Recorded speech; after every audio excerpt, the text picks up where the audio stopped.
be. And I never looked at it like that. I never ever put the money first. I never thought I can do this to get rich, to get famous. I just wanted to tell the stories that I had in my head.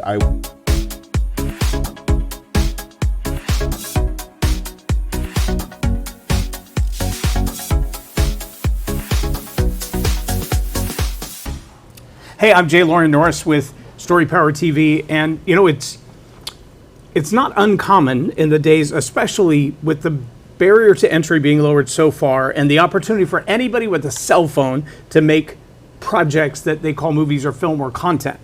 You run into people everywhere. Go to Starbucks and sit there for an hour and you'll run into at least 35,000 influencers, content creators, online media specialists, blah, blah, blah, blah, blah, blah, blah.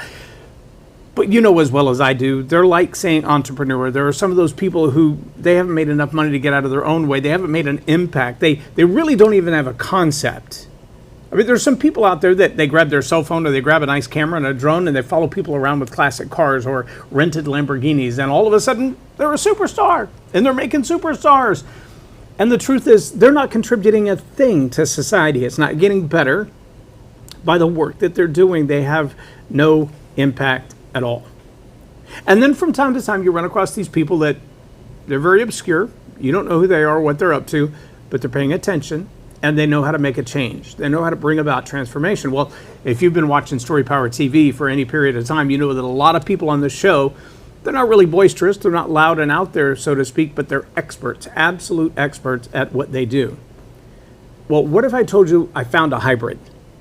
A content creator who knows what they're doing and isn't just creating content for the purpose of selling traffic and ads and eyeballs, but is creating content for the purpose of making a change. I'd like you to help me welcome to the studio today our guest, Luke Linderman. Very nice to have you here, sir. Nice to be here. I really appreciate it. Thanks for having me on. We had quite the conversation, having never met each other face to face, to the best of my knowledge, before we even hit start today. Sure. And part of what we talked about was, what does it really mean to change people's minds through content and media? So tell me how you got your start in this idea of creating documentaries and film content. And I understand you're working on a pretty big commercial project for a city right now. Sure. So how'd you get your start in all this? Well, it all started back when I was, 14 or 15 years old, and I saw Lord of the Rings, actually. Yeah. And I said, I want to be able to take the magic in my mind and show it to people. And that's kind of what started me on my journey and my adventure. And over the years, I started making little movies, or I would, clone myself with visual effects because I didn't have any actors or anything.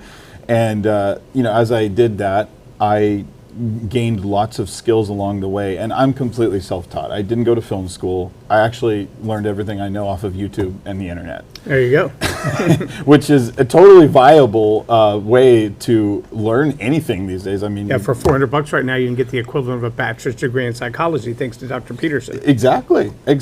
So things have really changed, but as I grew up and I worked in the film industry a little bit, I went to Hollywood for a couple of years, and I was very hungry, and I went to, I found an ad on Craigslist, and this sounds like a terrible idea, but they were looking for extras in a little B movie, and I just emailed them, and I sent them the email, and I said, hey, I'll do anything you guys need me to do, on set, and they said, come on out, and I went out there to Hollywood, and they ended up using me as an extra in one of the movies, and I had a great time, a blast, and they loved me, and it would just fed my passion for that. But as time went on, they kept asking me to come back, and then different people started to have me work on their small B movie projects, and I started to notice a trend, and this is back about maybe 10 years ago. I started to notice a trend where there was a lot of lower level people who were creative, and they were very hungry and willing to do pretty much anything to do their passion, to be able to get to work on their passion and to tell stories and be creative.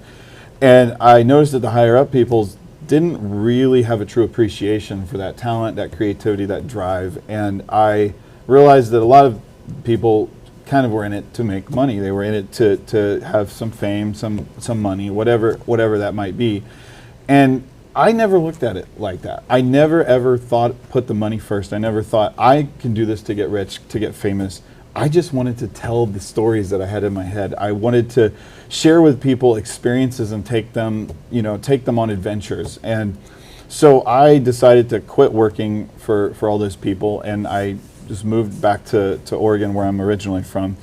And I just started doing my own thing. I started to, practice visual effects, editing, sound design. I'm pretty well-rounded. I haven't ever had like a very large crew. I've always, been able to do a lot of stuff on my own.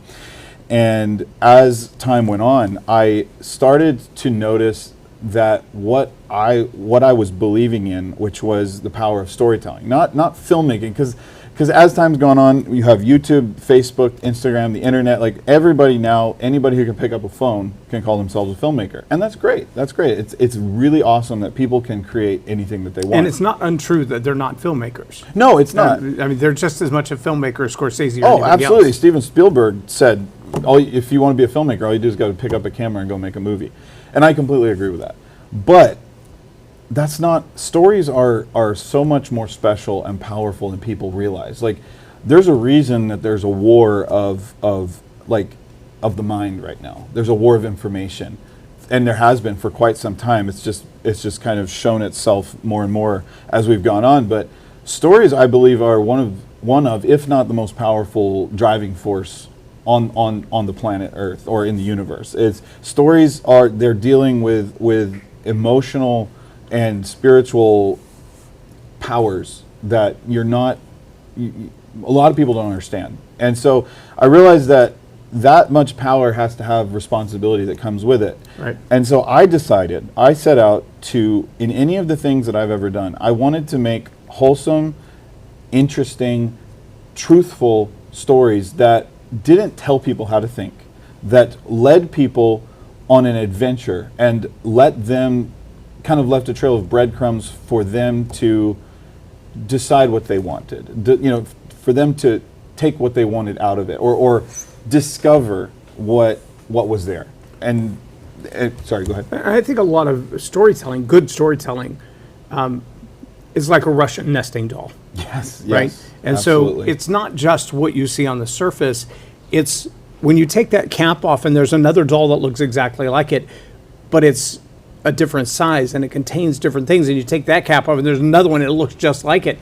And for a lot of people, they stop at the surface. Mm-hmm. And the challenge is they stop at the surface with the assumption that what I've said to you, what I've portrayed to you, what I've put in front of you, that's real. Yes, absolutely. And they don't ask, well, if that's real, what does that mean to my soul?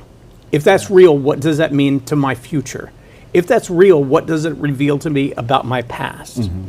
And so even in Storypower Academy, when we start taking those dolls apart, what we realize is, so here's the event. Jack Canfield said it, Mark Victor Hansen has said it.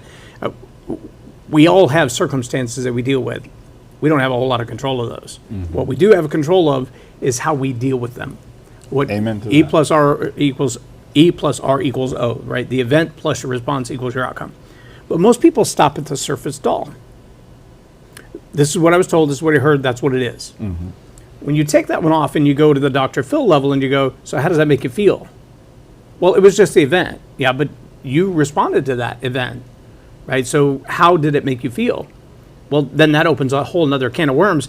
Why did you feel angry? Why did you feel sad? Why did you feel ecstatic? Sure. And now we have to, in the sad truth, we have to look at each of those set of emotions that event, that movie, that scene, that character's personality as portrayed caused an emotion in us. We have to ask, why did I feel like that? Mm-hmm. Am I angry because that individual portrayed an alcoholic, which reminds me of my stepfather? Am I angry because that woman was not faithful to her family? Am I angry because that big business got one over on the little man? And then, is that an accurate feeling? Is that a healthy feeling? Is that true about me? Is it true about reality? Is it that my perception is that I saw this person behave this way and therefore this is also true? And honestly, none of it is. Yeah. It's a very dangerous world, because you can be influenced. You know, my grandpa was a hypnotist and for a very long time, but he kind of transitioned into being a preacher because he realized how dangerous it was to hypnotize people. And one thing that Especially if you don't bring them out of it. Sure. So a lot of people will set someone in a yes. hypnotism, get them to act in a certain way, and then never seal the deal and bring them back to reality. They just leave them there. Sure. And he was not one of those stage well, he did some of that, but he wasn't one of those people that gets people to laugh at you and whatnot. He tried to actually help people with it, but he realized it wasn't the way. But one thing I learned from him is that all that you have to do to be controlled is have a emotional response to something, whether that be good emotion or a bad emotion. And if a piece of content can elicit an emotional response, whether that be anger, fear, panic, I mean, even happiness, somebody is influencing the way that you think. Yes. And so when I always think about telling stories, I always go into it with that kind of outlook on it. And what I want to do, my whole kind of ethos in what I'd like to do with movies and shows and storytelling and whatever I end up working on in the future, is I want to tell stories that are based on truth, whether that be a true principle, a true story that somebody's lived, or even based on past experiences from my life. And I actually think that a lot of people, when they pick up a camera now, they are in it for the clicks, the views, the fame, the money, the things that, the external things that, are not necessarily bad things, depending on how you look at it, but... Except they change your motives, which changes the narrative. Exactly. Because the narrative's about how do I get clicks, how do I make people watch the longest. It's like those, and I don't want to sidetrack you, but hopefully add to what you're saying. Yeah. Those people who create a video reel where it's an attractive person, guy or girl, and in the first 2 or 3 seconds, you're watching them do something that literally takes most people 5 to 10 seconds. It seems to take them 1.5 to 2 minutes to unfold. Yes. And if you miss the fact that you're a minute into this watching it, and you're wondering, why am I still watching this? They've already got you hooked. But the reason that it's taking 1.5 minutes to do what everybody else normally does in 15 seconds is because they're trying to suck you in strictly for ad ratio. Yeah. How long are you watching? How many people are watching? How many eyeballs did I keep past 3 seconds, 10 seconds, 37 seconds? People give me a hard time about my podcast sometimes. They're like, you've been doing it for 10 years. You got 1,800 videos that are out there, and you haven't broken 1,000 subscribers yet? I'm like, well, I did it one time. And then YouTube and Facebook both demonetized and deplatformed me for a season. Yeah. And I've had to start all over again. I was over 1,000 subscribers with 10,000 video views on YouTube. I had 500,000 views per video per month on Facebook, on the Facebook Lives that I was doing. And then I got a little memo that said, you're impacting the elections in other nations. I can't buy a $5 ad on Facebook anymore. Meta sends me stuff all the time like, hey, connect a business account. I'm like, obviously you haven't read my profile. Yeah. Keep digging. Sure. Right? Because when you get back to my bank account that's going to be connected to that, you're not going to take my money. You won't take my money. You won't let me give you money. Yeah. Because I'm going to influence people. And that's my intent. But it's not in the same way. I'm not intentionally influencing to keep you watching to generate ad revenue and keep somebody on the platform. I'm intentionally influencing the way you think. And I'm very purposeful about that. On the other end, you've got those people, OnlyFans. I listened to a 2.5-hour interview with a girl from OnlyFans with Lecrae. And she said, early on, I was making $5, $6, $7 million a month and only seeing about 10% of it. Really? Because the producers and the promoters and the advertisers. So what does that mean? They made this young lady the product. Sure. They are the marketing process. They are the business. They are the filmmakers. And they tell her exactly how to do it. She said, you'd be amazed how many times you look at a 30-second clip of me doing something inappropriate on TikTok. And when you click to have a private chat with me, you're talking to some guy in Manila. Oh, for sure. And now people are like, using wait, AI. what? Or you're talking to an AI bot who has no problem telling you whatever it is that you want to hear because it's keeping you on the phone and getting your money. And so what is the real product? Well, the product is the person being exploited, but the thing they're really selling is your emotions. Yeah. Your attention. Now, all of the big tech companies have ways to track everything that you do across the internet, and figure out what you like and what you don't like, so that they can tailor content, or they can serve you ads, or they can serve you things that are meant to keep your attention, because your attention is the most valuable thing to them. I don't think in the long run that will end up being sustainable. There will be a certain sect of society, a large portion of society, where they're fine watching whatever they are served on the internet, and unfortunately that's going into the next generations, because you have lots of generations of children that are growing up with meaningless content being served to them at all hours of the day. But I don't Not think just meaningless, but sometimes nefarious. Oh, exactly, Straight up absolutely, nefarious. absolutely. But meaningless, as in, like it has no meaning to your life. But the thing is that I don't think that that's going to ever be truly sustainable, and in one respect may lead to the breakdown of society even further. But I think that the human soul, it desires more. The way that it's built, the way that it's hardwired, it's the way that it's hard coded from the creation, is that it is designed to seek something outside of itself, something bigger, or depending on how you look at it, within itself, like something out there, which would be, God.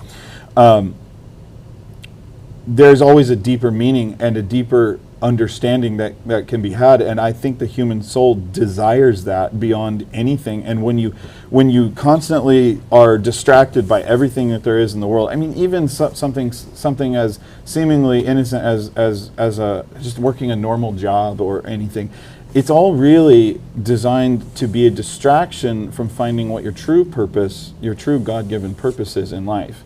And that's just what I believe. But I think that at a certain point, and I think we've crossed that threshold now, where people are starting to truly wake up and want more out of life.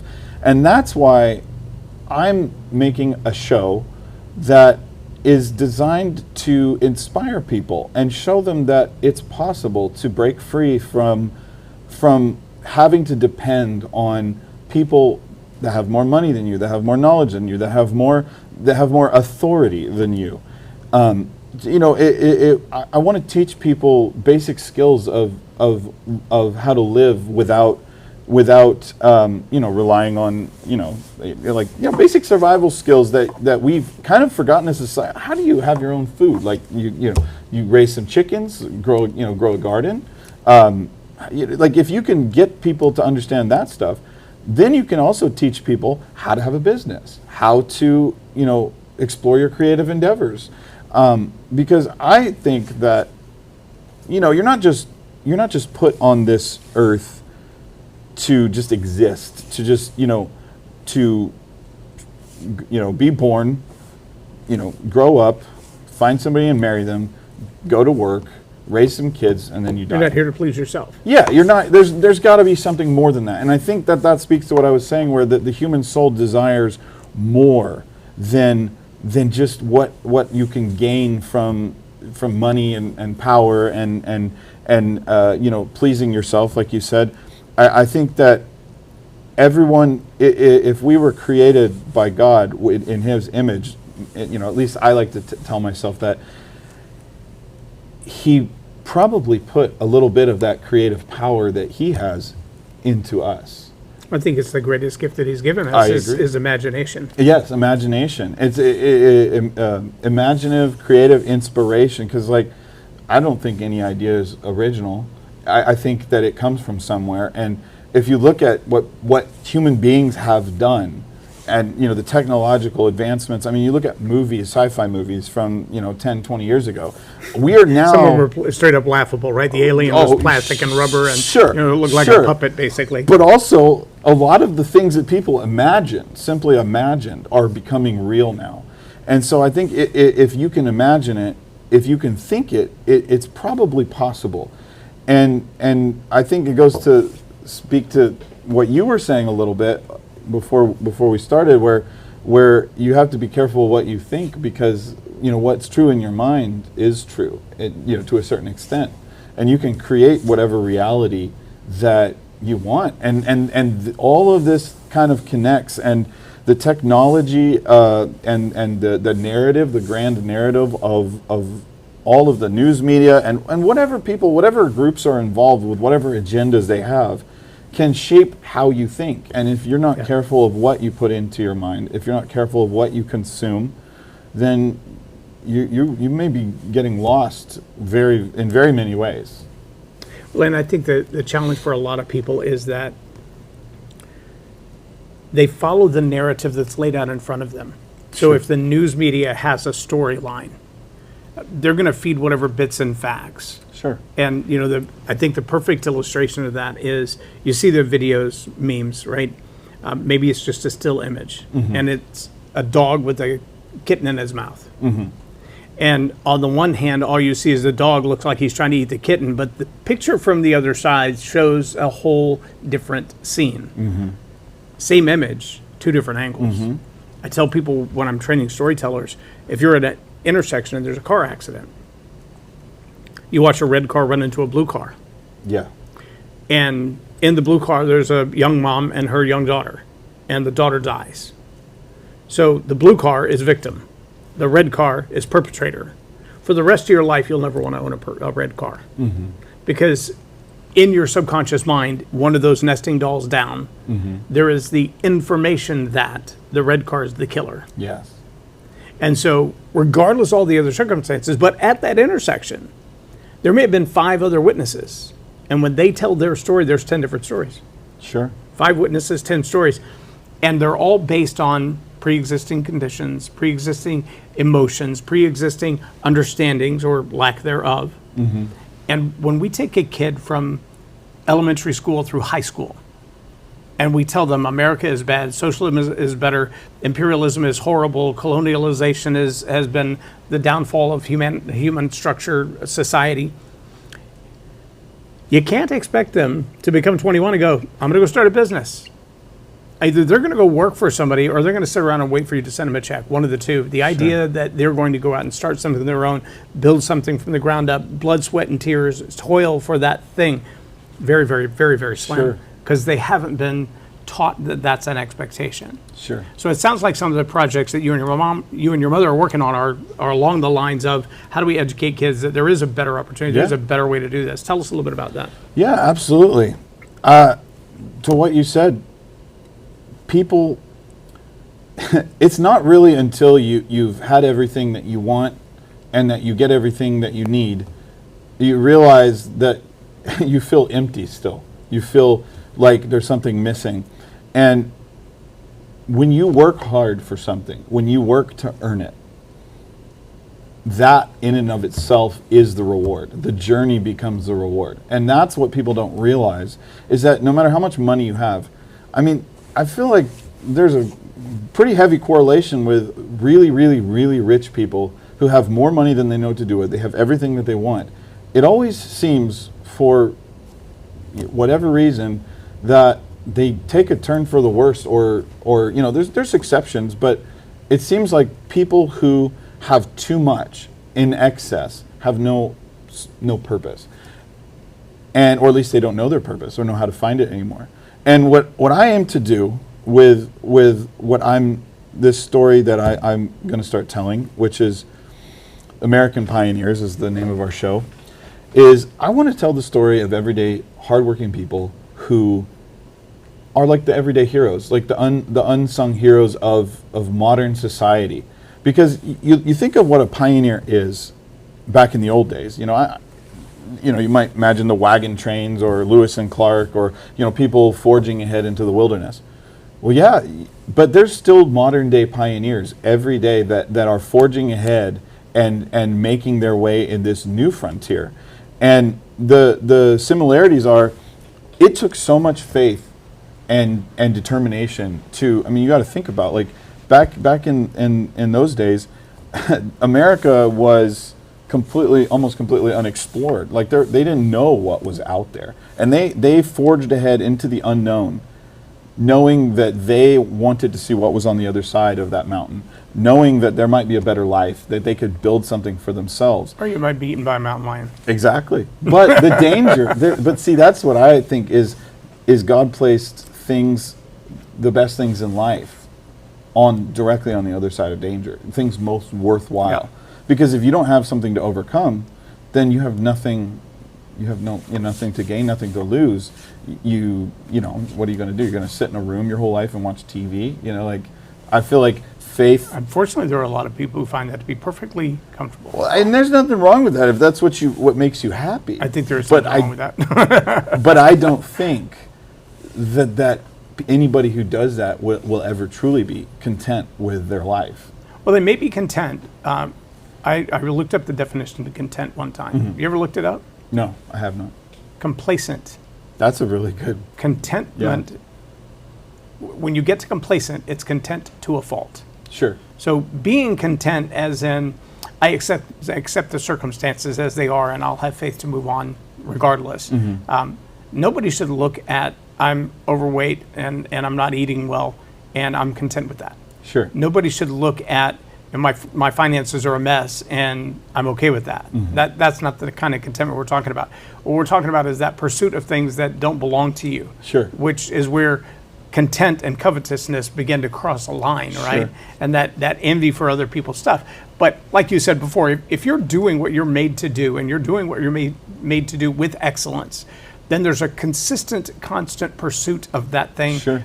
Doing it better, doing it more. Sure. And it is very much like the horizons of the pioneer. I mean, to wake up in the morning, we stopped coming back from Boise this last week where we were doing the filming for that training group. We stopped in Colorado, where my in-laws are. They're in their 80s, and they live on solar power. That's amazing. So in your 80s, there are times you flip on the switch, and it didn't come on. Mm-hmm. And for us in our 50s, that was a little inconvenient. Yeah. You know, the Wi-Fi turns itself off when the power draw gets to a certain level. Mm-hmm. What do you mean the Wi-Fi turns itself off? And there is no cell signal. They're so high up in the mountains. They're above all the towers. And you're like, so how do you communicate? When the sun comes up? Wait, what? So when do you watch TV? Between these hours, because that's when the sun is the brightest and the generator's doing what it's supposed to be doing. And you're like, that is such an odd thing. But if we jump back 150 years, that was every day. Yeah. You know, when do you communicate? When everybody gets up for breakfast. Mm-hmm. When do you reach out to the new neighbors? About midday. Yeah. When do you go do the things that have to be done during the day when the bears are not going to come eat you? But we saw deer walking through the front of their yard. I saw hoof prints. It had to be a moose or at least a large cow. She said they were longhorns. Mm-hmm. I didn't see the longhorn, but I saw the footprint. I could have put my fist in about 3 inches from the front door, and I'm thinking, where did that come from, and where was that animal, and how did we not know it was there? That was pioneer days. Yeah, that's what it was like to live then. Now we've got kids that, I remember the first time we went to that house. It's been years ago. That daughter's now in her 30s. She shows up with her hairdryer and her curling iron and all this stuff, and they're like, no, honey, you can't use all that here. If you turn that on, we won't be able to eat lunch because there won't be any way to cook it. Yeah. She's like, what? Yeah. It just seems so foreign. Mm-hmm. But there's that complacency that comes from too much contentment without any striving to get better. Yeah, exactly. And I don't disagree that there's a lot of that progression of imagination. I mean, Elon Musk has slept on the floor of his warehouse or his office many, many times. That's a sacrifice. For what? Because he believes that there's better opportunity out there. Now, whether you agree with everything Elon Musk says and does or not is not relevant. The point that I want to make is that for Americans, for humans to strive forward, somebody's going to have to make a sacrifice. Sure. And the fewer people that are willing to make that sacrifice, the fewer advances that we have. Sure. Well, and just to speak to that story about your relatives in the cabin with the solar power, and going back to the pioneer days, they didn't have all that stuff. But the really, really important part is that at nighttime they would gather around the campfire and they would tell the stories of their adventures and what they did throughout the day or the week or whatever. And that's how they shared information lessons and life, life advice. I mean, that's how people kind And of. today you think we tell stories for marketing purposes. Exactly. We tell stories for purely entertainment purposes. Exactly. We tell stories to persuade someone. Mm-hmm. Well, back then, if they said, okay, so this afternoon, I went over here past the creek, and on the other side of the creek, I encountered an entire family of grizzly bears. Yeah. Don't go past the creek Yeah. by yourself. Yes. Well, that's not for entertainment purposes. This is, hello, I'm going to save your life with this story. Listen to what I'm telling you. There's a lesson to be learned Yeah. here. Well, and it's interesting, and I can't remember the studies, but there have been some anthropologists that have gone and done like 10 or 20-year studies of some of these remote tribes that are still kind of untouched by civilization. And one thing that they found really interesting is that those same stories that they told around the campfire, that they used to kind of transfer knowledge and wisdom from the elders to the next generation. Over the years that they did these studies, the stories never really changed. They didn't really. They're all wives' tales.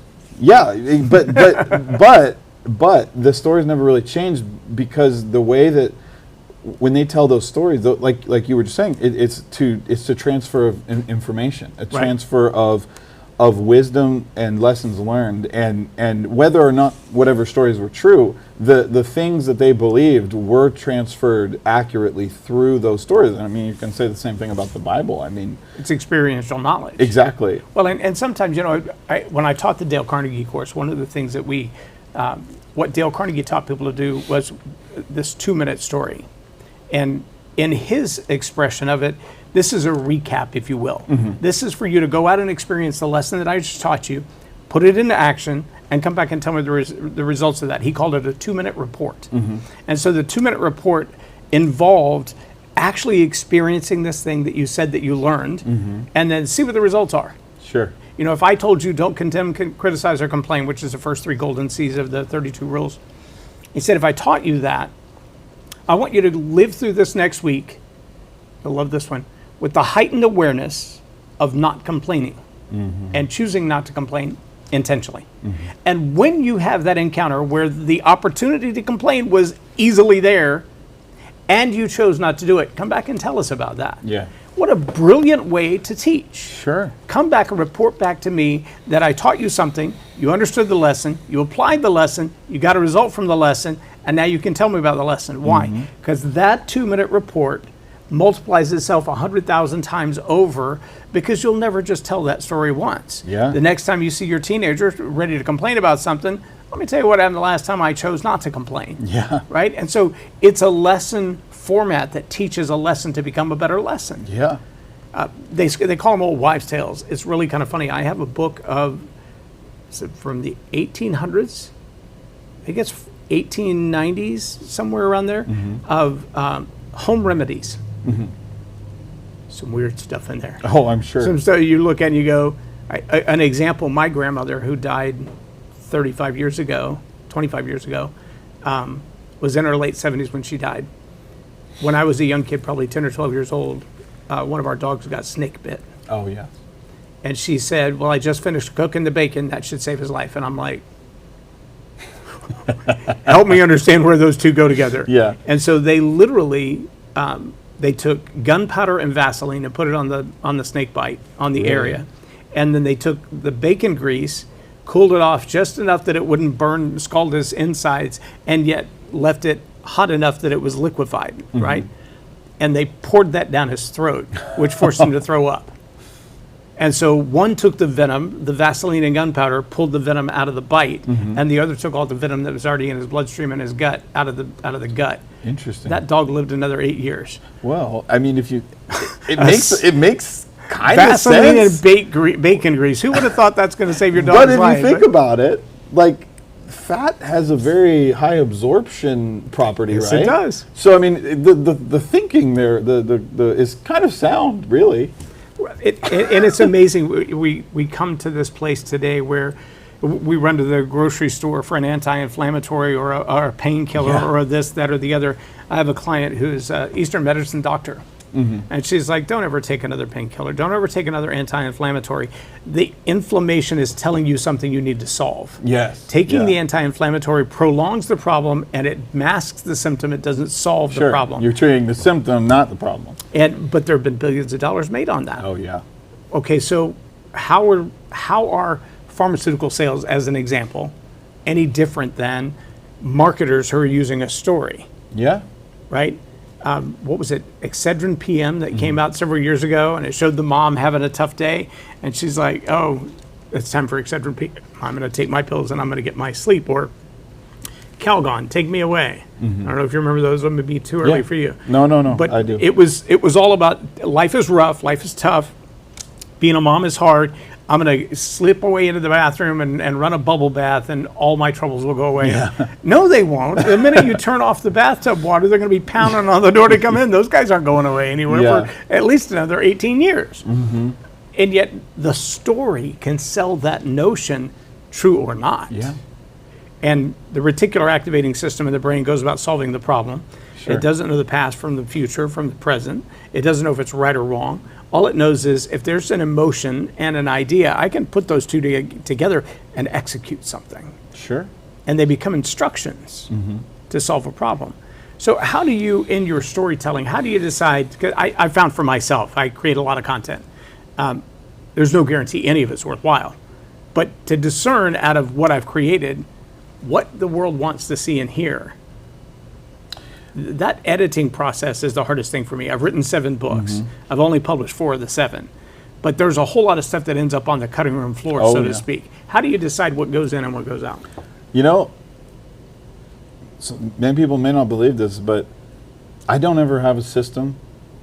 I edit and I tell stories just how I feel.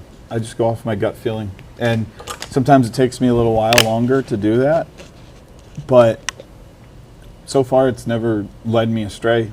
And so I like to say that I just edit with faith. So do you picked your storyline, your characters, Sure. the plot, the end game, Sure. and then edit to that? Sure. Or do you film what's happening and then go, ooh, I never planned that? Because I know there are a lot of what some would call B-rolls or accidents. What was I watching yesterday? I got a jar of dirt. Oh, yes. Okay. Absolutely. He fell off the steps on the boat because he was too short. Yeah. Did a backflip, rolls across the deck.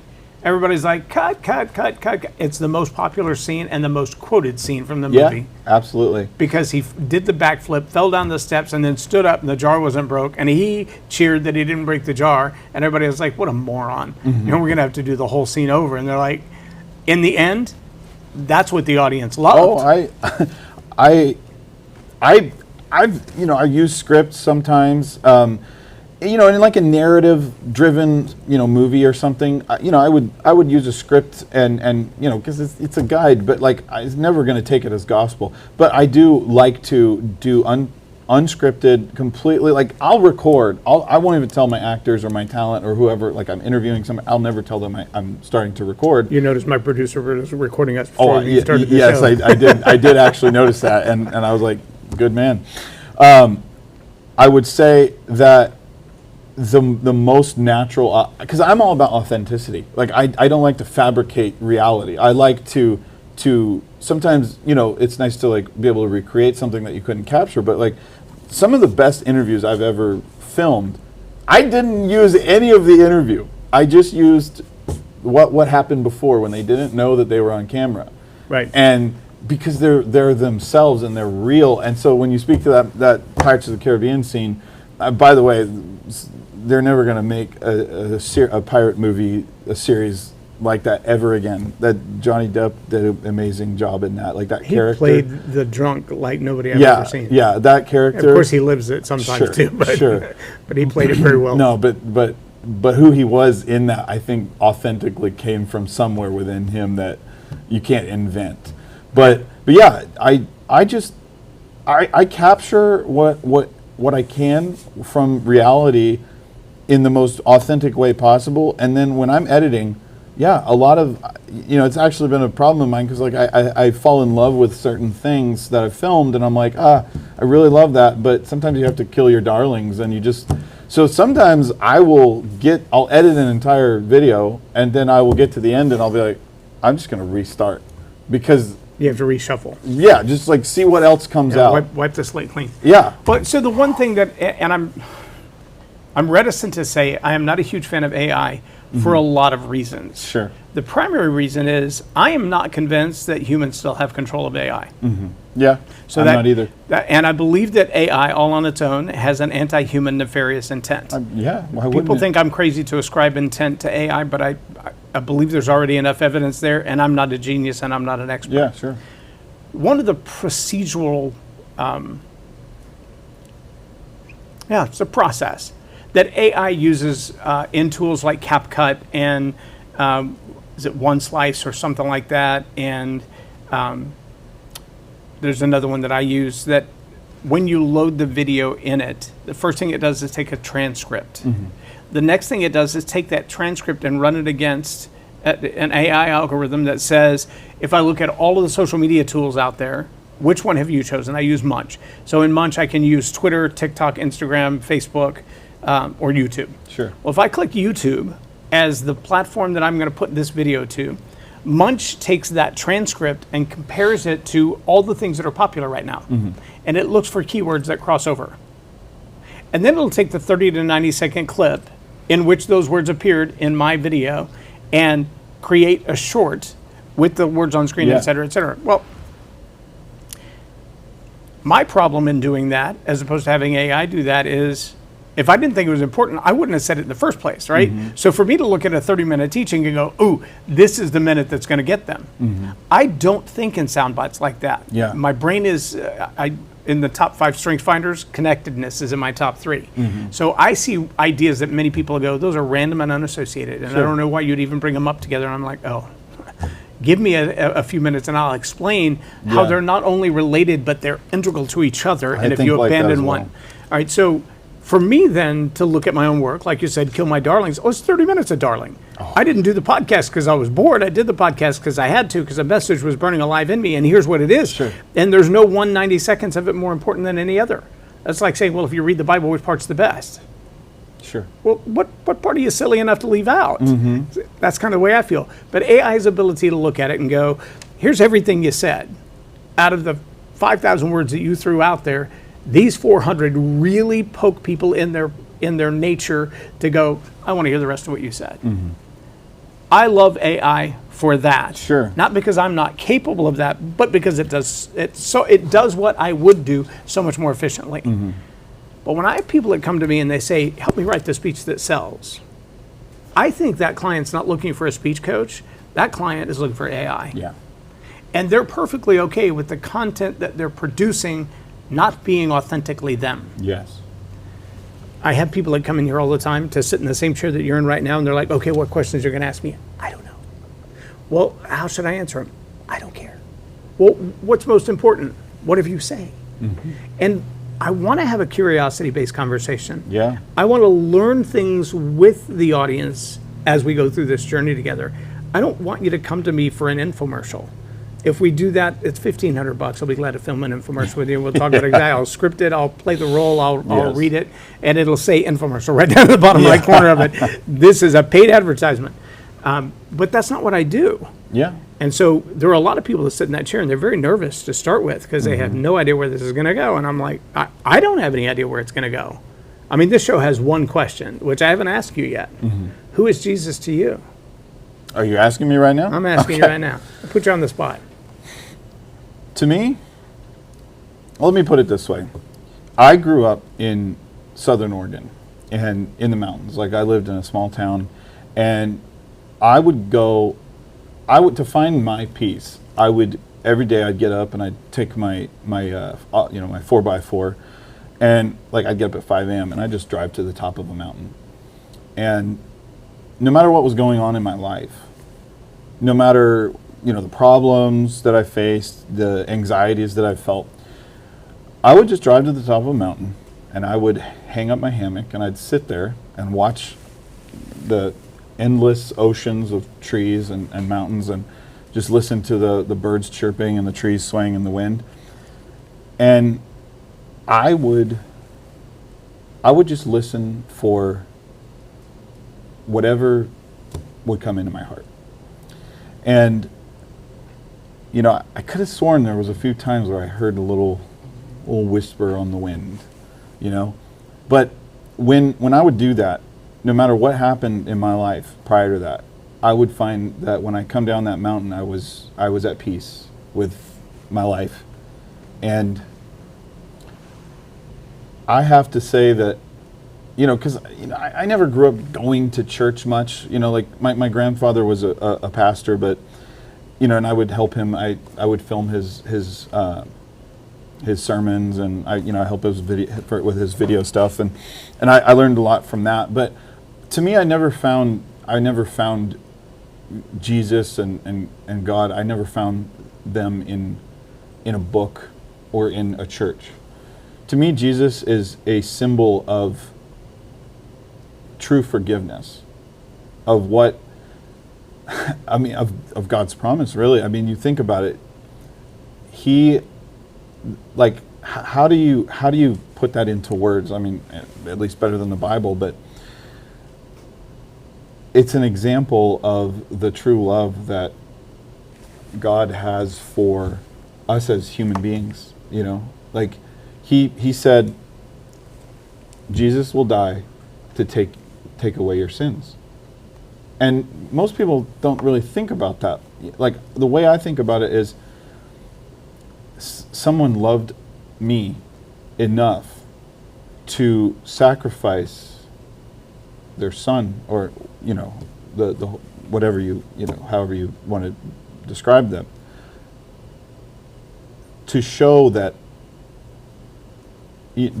what true forgiveness is. And so Jesus means to me, when I think about Jesus, is I think about how loved that I am, you know, and all I can do in my life is hopefully show other people the same level of forgiveness, and almost more importantly, is to show yourself forgiveness.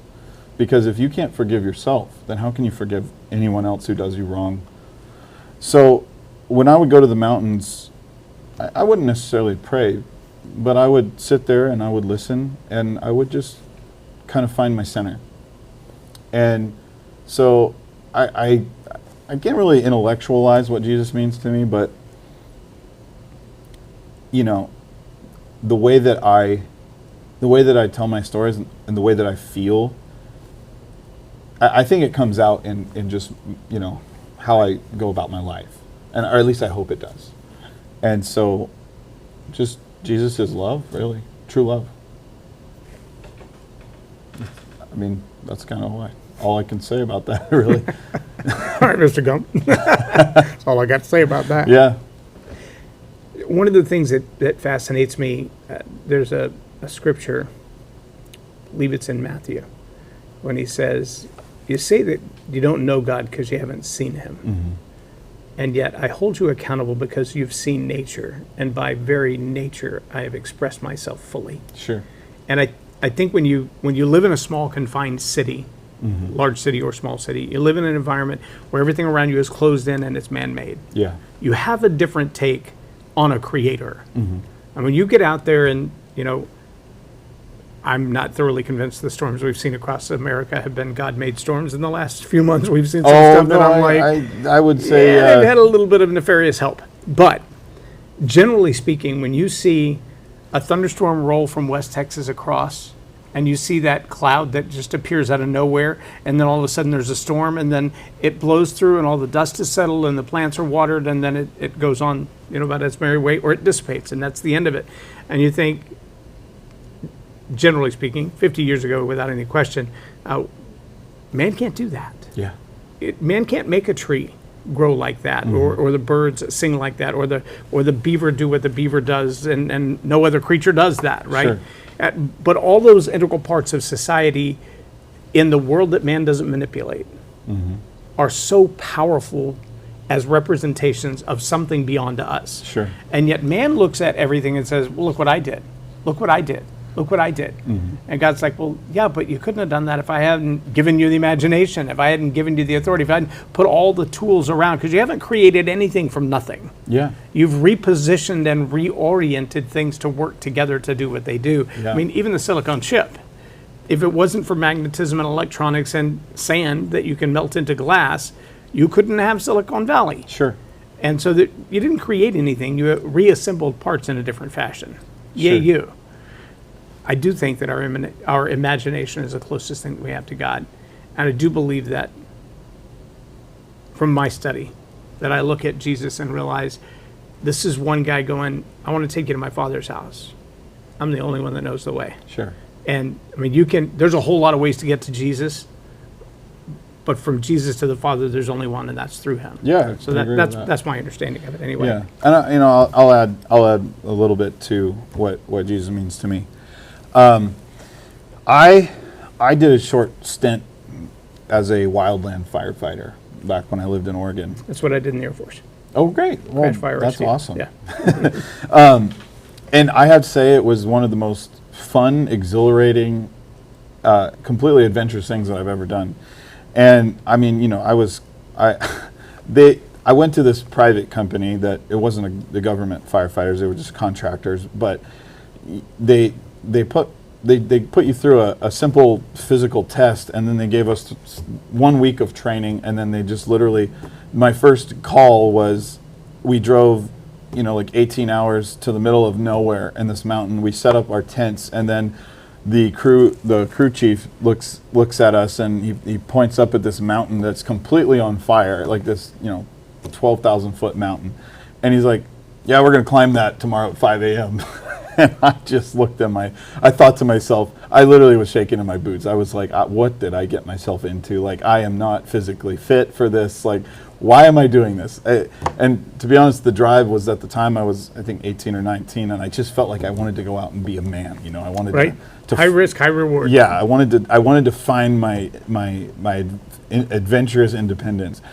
And the whole night I was sitting there in the tent. I did not sleep for the few hours that we were allowed to sleep, and I was just like, I was tearing up, because I was like, God, how am I can't do this. And I could die here. Yeah, I'm gonna die. Which is why you got a week's worth of training. Not a whole lot of investment. We may not get them all back. Exactly.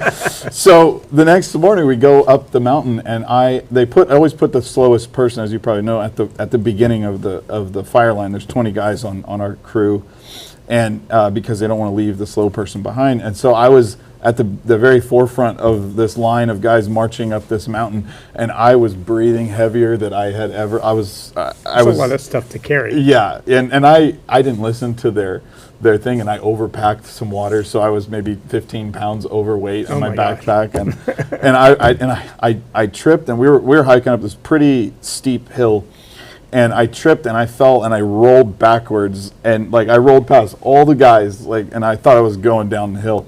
And the last guy, his nickname was Bear, and he was this maybe 50-year-old just mountain man hippie that had a beard that was down to his belly button. And he just grabbed me as I rolled by him. He grabbed my backpack strap, and he just lifted me up. He's like, "You okay there, young Bear?"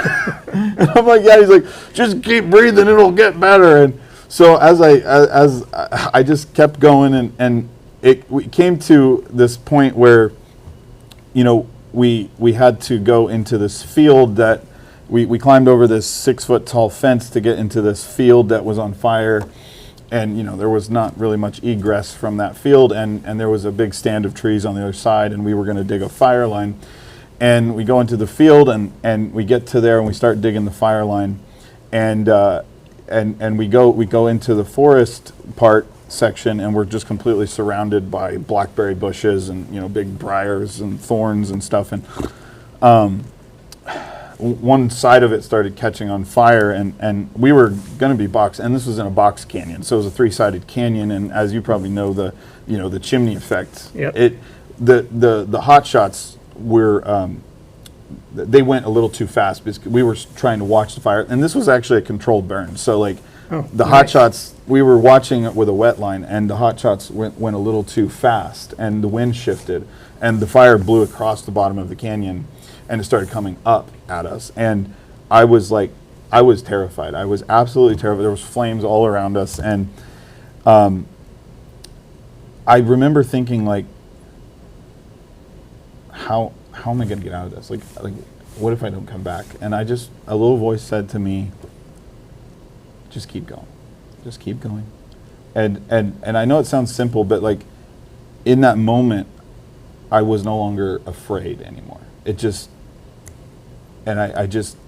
I kept moving, and I got back to the moment, and actually right as because I was kind of like lost in thought in that second, and this guy that actually he hated me, like for some reason, maybe I talked too much or something, but he hated me, and I really hated him too. Like we were always butting heads. This guy that I judged, he grabbed my backpack and he threw me out of the way just as like a big, whoosh of flame, the wind came up and just completely scorched where I was just standing.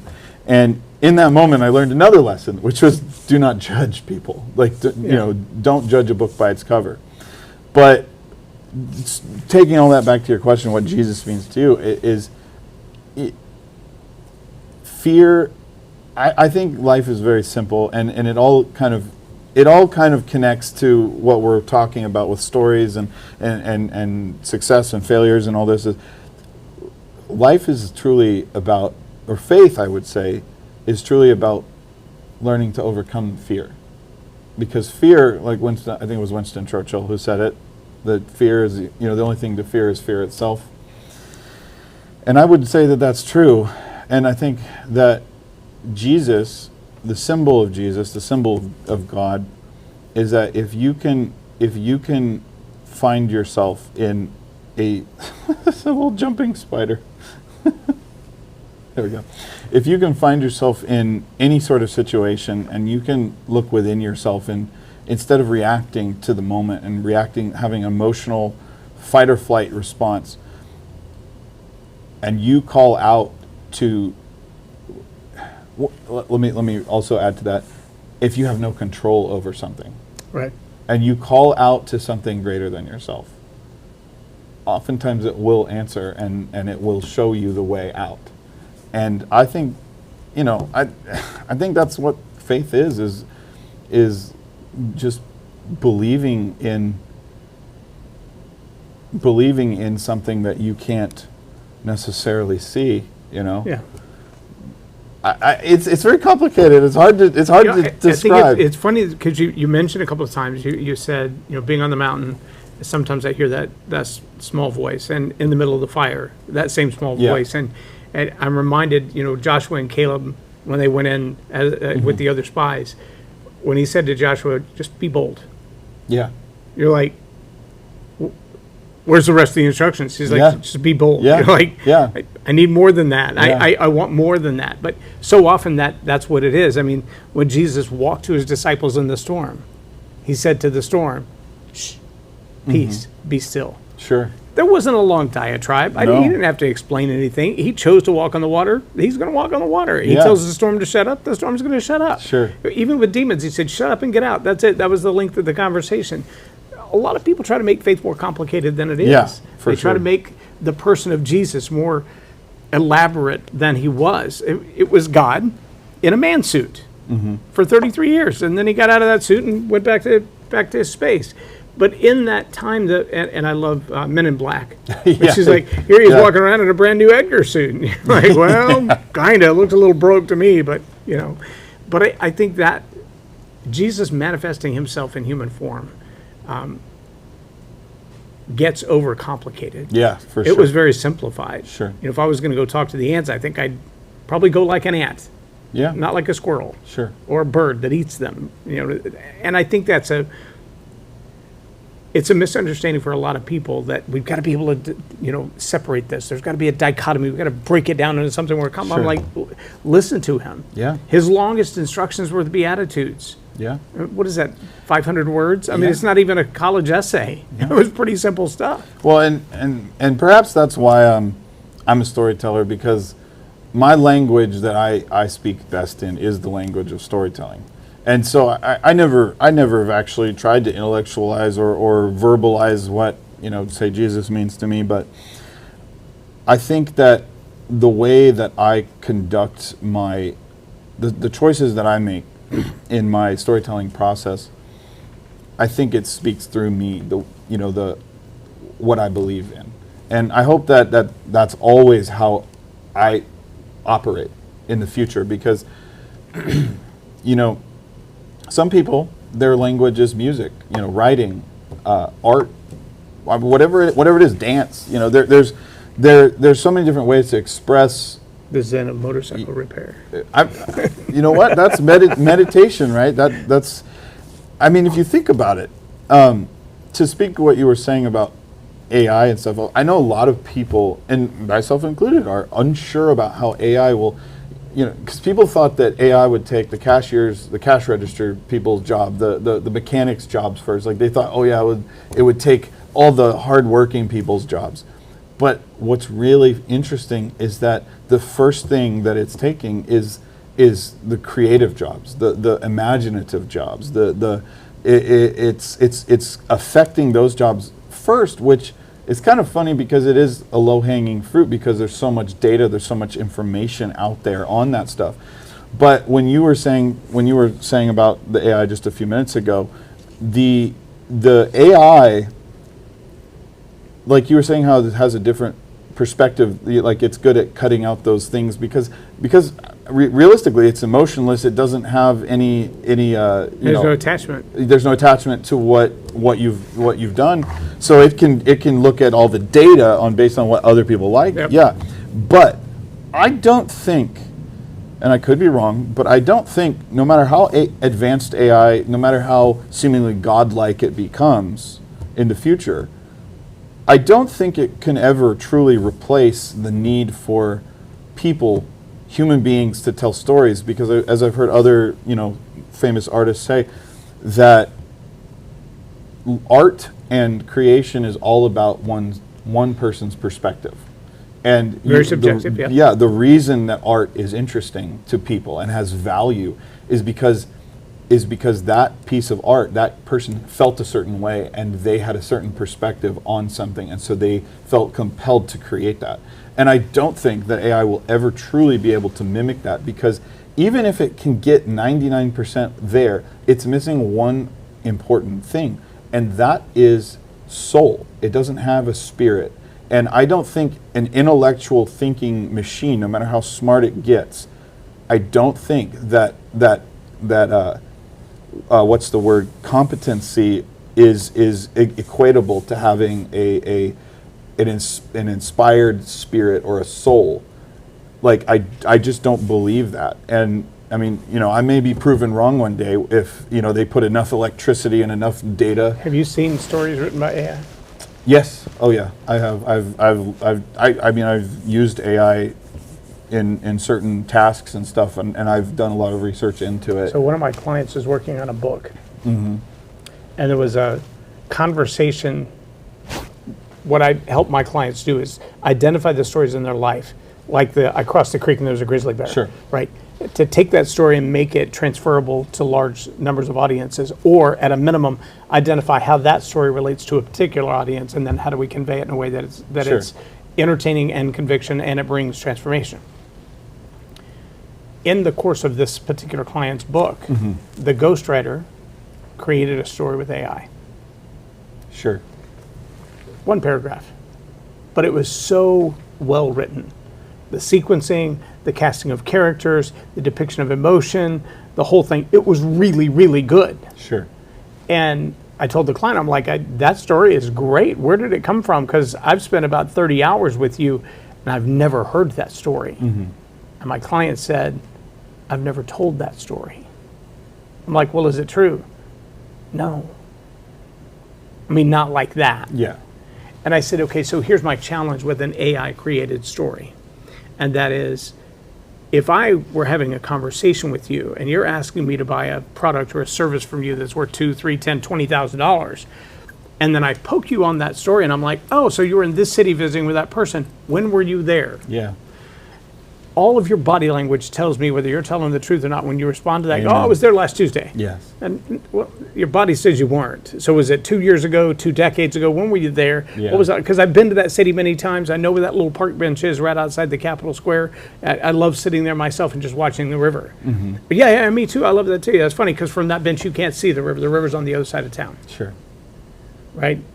If you know, you know. Mm-hmm. And if you don't know, you might lie. Yeah. But now all of a sudden buying a $2 product or a $20,000 product from you, I'm not inspired to do that anymore because I know you'll lie to me about simple things that don't matter. Yes. Why wouldn't you lie to me about big things? Yes. And so that's my challenge with AI and its ability to tell stories. I love the way Jordan Peterson says it. He said, human beings, by and large, depending on the capacity of their intellectual abilities, are pattern recognition tools. Yeah. From the time they're born until they graduate with their PhD, they're pattern recognition tools. Yeah. And so the pattern that causes me to go, don't cross the river, there'd be grizzly bears over there. Yeah. There's a reason that I perceive grizzly bears as a threat. There's a reason that I know they're on the other side of the river or the creek. There's a reason that I don't want my loved ones to go across there. And for that same reason, there might be some dude I don't like who I will not tell there are grizzly bears on the other side of the creek. In fact, I might encourage him to go fishing. Right? And so in the dichotomy of who I am, that pattern recognition just continues to repeat itself. Yes. What does the AI do? Pattern recognition.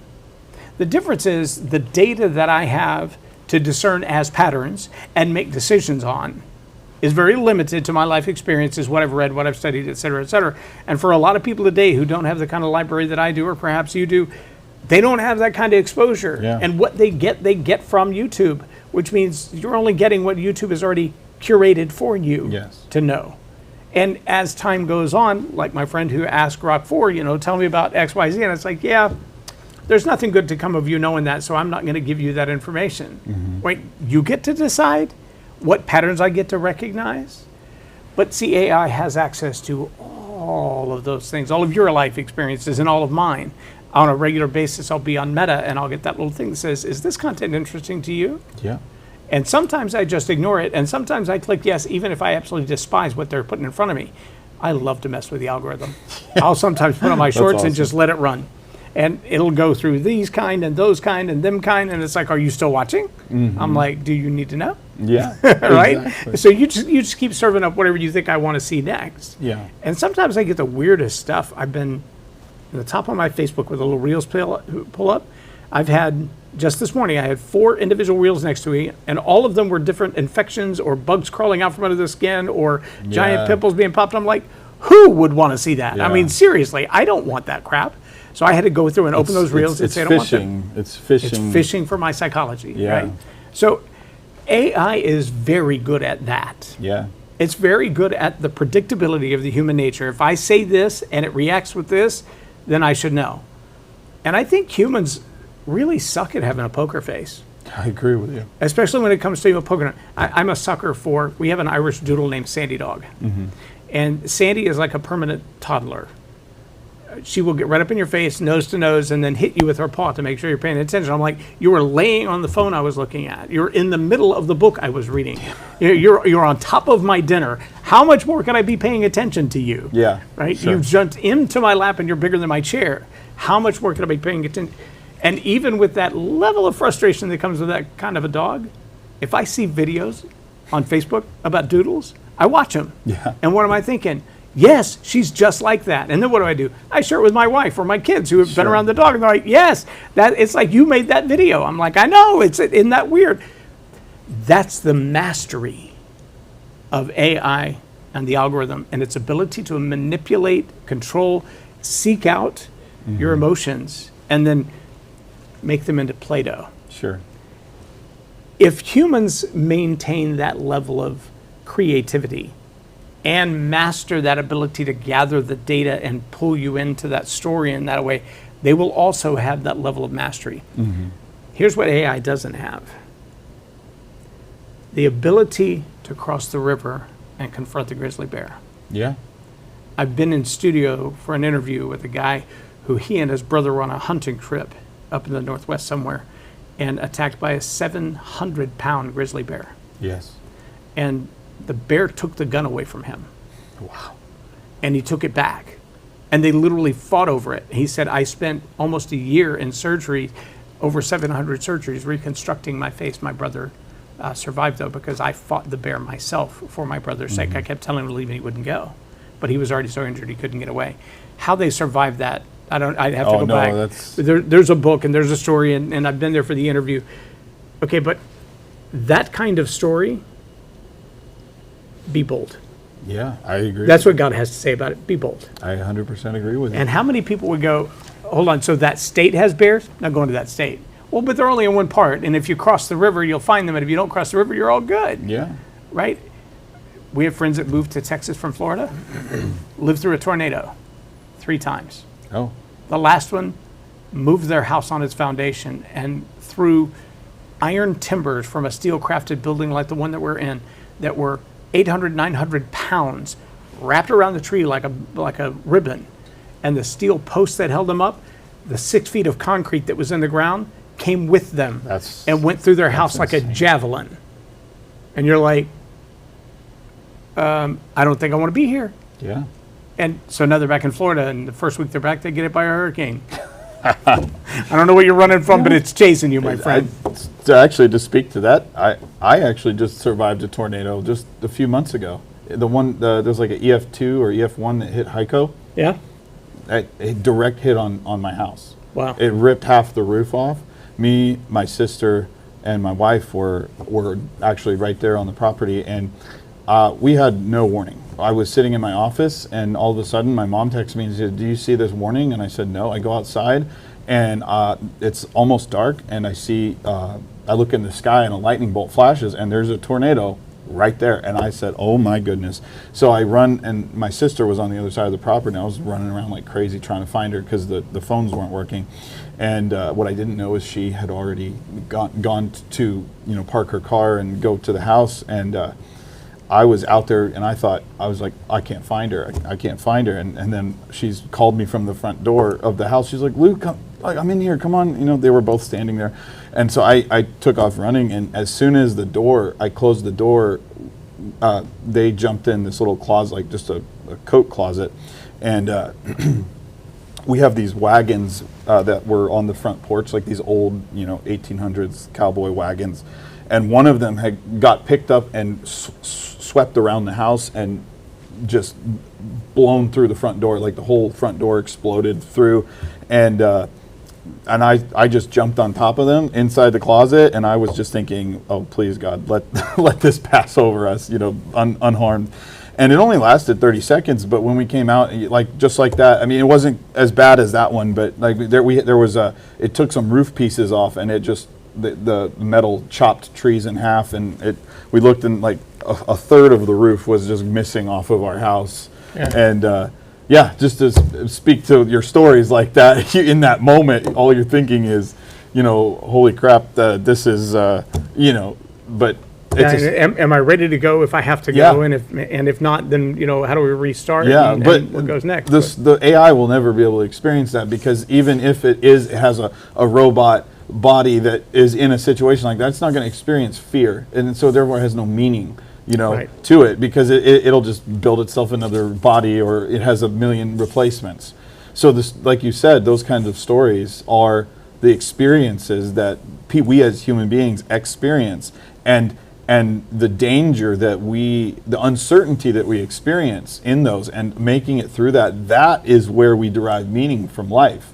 I always say that the universe is based upon a simple principle of contrast. Up, down, black, white, hot, cold, left, right. It's everything. Everything has an equal or opposite reaction, right? Every action has an equal or opposite reaction. And so, therefore, you can't have light without the dark to describe it, without the shadow to fill in, the details. And that's why I don't think AI will ever be able to truly replace the need for human beings to tell stories. I don't believe that. But it has replaced the passion, the desire, and the process for a lot of that's people. A danger. And I think that's one of the things that scares me. So I see people, they come to my course and they're like, well, I'm working on a book and I've already done this part with AI and I just want you to help me fill in the gaps. I'm like, so you've told a whole lot of lies, now you want to sell some truth. Yes. So am I the yin or the yang? Yeah. Am I the white dot in the middle of the black, or am I the black dot in the middle of the white? Because this is really hard to discern, and I think a lot of people, even from the content that they produce for the purpose of transforming other people's lives, have not asked that integrous question. Am I telling the truth about the story? Now, the truth as best I remember it, the truth as I experienced it, the truth as I have the limited capacity to understand, all of those are perfectly valid qualifiers for our experience with truth. Sure. My truth is an invalid presumption that you get the right to your own. Yeah. And I think that's a falsehood, not a truth. Now, if I look at the truth and I go, okay, so we both saw the car accident, red car and a blue car, right? We can agree on those facts. Whose fault was it? Yeah, that's where we separate. Yeah. Okay, that's not your truth versus my truth. That is your observation and the lenses through which you see emotionally, physically, etc., and my observations and the lenses through which I see. Yeah. And we could take in exactly the same data and come up with different results based on our previous experiences. I actually have an exact experience with that scenario. When I first got my permit, I was driving to school. My mom was having me drive. She was in the passenger seat, and I was driving myself to school to practice. And we came to this stoplight at a one-way intersection. And you could only turn left. And I was one car behind. We came to the stoplight. It was red, and I was one car. There was one car in front of me, and the stoplight turned green, and they went, and I went. As soon as I went, another car comes directly around this corner and just T-bones us, and they hit us going 50 miles an hour. And I hit my head against the glass. My mom did. Interesting thing is, in situations like that, people always say, "Oh, everything turns to slow motion." It really does. Like, I saw my glasses like fly off of my face and like in slow motion, and then just go past me. And the interesting thing is that the cop came, they checked us out, we were okay. My mom had a slight concussion, and it was not my fault. Like, I obeyed all of the laws, but because of somebody came moments, 20, 30 seconds after the accident happened, they pulled up and they saw a yellow light. They told the police officer that we went through a yellow light, and so that and the insurance company decided that it was our fault. But based off of one person's perspective of the same exact thing, a totally different outcome. But even though the facts were that girl was a 16 or 17-year-old girl, and she was texting while she was driving. She didn't even see the light.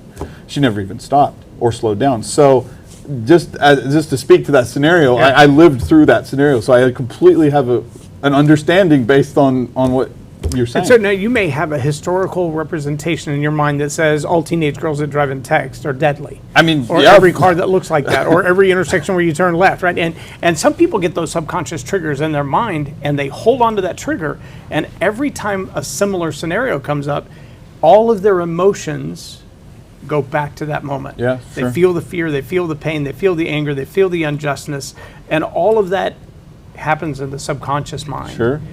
And it's ironic to me that when you think of all of the processing that the brain does, how one word changed in a story can either trigger and release all that or suppress that for the next time.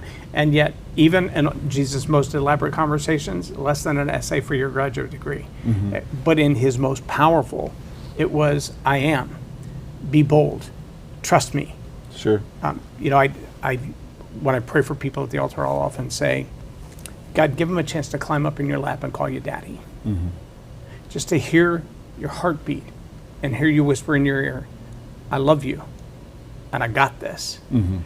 Because as complicated as life gets, if you can hear the one who can change all of it, who can stop the fire, pull the tornado out of the sky, overwhelm the floodwaters, the one who can do all of that, if he just says, I got this, and I'm doing it because I love you, what else do you need to know? Yeah. I mean, that's where your faith really comes into play. And I think we as storytellers have the power to help people realize that. Yes, I watched a Facebook video of the flooding in Kerrville. Mm-hmm. 2 teenage boys swam out about 50 yards, maybe not that, maybe 50 feet, swam out to a car that was submerged. You could see like the top half of the windshield and the side windows, but it was already in that capsized pressure. I mean, the car was still upright, but the pressure is greater on the inside than it is on the outside at this point because of the flood water. And these guys are banging with their shoes. They're grabbing every rock they can. They've got every stick they can. At one point, one of them is standing and jumping on the ceiling, the sunroof of this car, because there's a 2-year-old and a 4-year-old in it, and the water's still coming. And I'm looking at that, and I'm going, these 2 young men were African American. I have no idea who was in the car. You see them later come out. And I'm watching them, and I'm going, I want to see AI do that. Yeah, sure. Yeah, empathy enough to be able to risk its own existence for the sake of another. See, that's not trainable. That's instinct at its greatest. And it's the instinct that says, I would probably risk my life for my own pet. Not likely to risk my life for your pet. As a firefighter, a trained rescue person, I would do anything I can to an extent. Amen. But I also know as a firefighter that one of the things that was constantly drilled into our head was, if you and your sidekick, your buddy, your partner, if the 2 of you can't get out of there alive, whoever's in there is of less value than you. Not because we devalue any humanity. It's not about race, color, age, belief, or anything else. It's because their contribution to society and yours. You may walk away from this fire knowing you lost 1 and walk out of the next fire having saved 500. Yeah. And because you're trained at the skill level that you are, we have to protect that skill and know this moment is coming again. Well, I mean, especially if it's a situation where it's impossible to save that person. Right, and what is that? Pattern recognition, Yes. right? It's Like, assessing it's just, the data that you have in front of you and know what to do next. Yeah, I mean, like, obviously, if it was me or that person to live, I would, save them. I got to make a decision. Yeah. I mean, you never know what you would do until you get in those situations. But I mean, yes, we were trained to do that. But yeah, I mean, if it's a situation where there is no way to save that person, you're just going to die too, just because you would feel guilty or what? No, you have to go find others to save. You have to move on. Right. I mean, obviously, you never ever know what you're going to do in a situation. Whether you might chicken out, who knows? But right. But that's why I don't typically ever like speak to hypotheticals. But yeah, I would say yeah. Well, and I think whether you're talking about firefighters, police officers, Navy SEALs, one of the guys that I worked with, who was one of our Krav Maga instructors, he said, you will always do in practice more than you will do in real life. Sure. Until practice becomes a habit. Sure. And then you won't even think about it in real life. When the moment happens, you'll do what you've been trained to do. And that's why when he taught us like a weapon disarm, taking away a knife or a gun or whatever, he said, never hand it back to him. I know that makes sense in practice. You're going to take it away and you're going to do it again. But eventually you get in the habit of giving it back, and in real life, you're going to give it back. Yeah, in real life. Oh, here you go. Don't chase it, right? No, that's a very good point. Never pull your punches. You've got to be willing to do the hard thing in practice, not pretending like you get another chance. Yes. Otherwise, in life, you're going to do the same thing. Yeah, and actually, I mean, to speak to that, I've done martial arts, throughout my life, and one of my first teacher would always, when we were young, like 12, 13, 14, we weren't actually like making contact even with gloves on. And then I switched schools and I went to this other school, and the first thing that the instructor did was say, no, you punch through, you go through the target, because if you pull your punch, like you said, you're going to pull it in real life. Yeah. And just to add to what you said about that scenario, like if there is a little, a kid, I'm going to do everything I can to save that life, Right. So, I mean, you got to, like you said, practice what you preach, or pattern recognition. You got to train how you're going to live. So, well, I'm sad to say we have run out of time. So I'm going to ask you this question though: if people are interested in the projects that you're working on, or would like to hire you to do some of the kind of stuff that you do for them, are you available that way? And if so, how would they reach you? Yeah, well, right now, for the show American Pioneers, if you guys want to learn more about that, you can go to americanpioneers.tv. And you can also just search American Pioneers on YouTube. We have a trailer out right now. We're going to be releasing the first episode in the next couple of weeks. And that show is a show for everyday people. You want to learn how to become independent. You want to learn skills. You want to learn about other everyday heroes and American Pioneer stories. That's the show for you. And we are not a Hollywood company. We are independent, self-funded, and we want to teach people how to get back to the American way of life, the way of life that built this great nation, and inspire that spirit in everyone, so that you can know that anything that you want to do, anything that you believe that you can do, is possible. And as far as hiring, you can send us an email at that website, AmericanPioneers.tv, and we'll respond. And if you have an awesome project that we think we would like to be a part of, we'll do what we can to help you out. Excellent. Luke, I appreciate your time, Yes, sir. I appreciate your time. Thank Great you so chat. much. It was great. Hey, y'all put your hands together for Luke Linderman. Thank you for watching the show today. I hope that you'll click the like and subscribe button down there and share that. If you're watching on OBBM TV, hey, go ahead and send your channel manager update about American Pioneers, because we're going to talk to him about getting the show on the air on OBBM so you can watch it all over the country as well. And if you're still asking the question, does Jesus love me? Let me challenge you. Just ask him. Just ask him. You might be surprised that you get an answer. You might be surprised with the answer you get. But I'm going to be honest with you and tell you, if you ask him, you will get an answer. That's not my promise, that's his. If you seek me, I will be found by you. So if you're curious, just ask him. And if you need some more information on that, send me a message. I'll be glad to have that conversation with you. But don't go much further without asking him, because you're going to want to know the answer. I'm Loren Norris for Storypower TV, and tell it like it is. Have a blessed day. I encourage you to go to storypoweracademy.com and check it out. Look at the different classes, the different levels, the different things that are available. You can take a lot of them a la carte. But spend some time there and see if that's the kind of thing that would change the way you communicate as a leader, as a pastor, as a counselor, as a political leader. And if that will help you, I'd love to have a conversation with you. Again, only 10 people in the elite speakers. You will have to apply for that.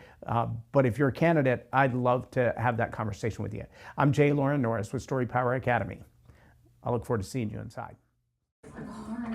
Hi, my name is Christina Knowles, and I just got done taking Jay Loren's Storypower Masterclass. It was amazing. I took away so much information.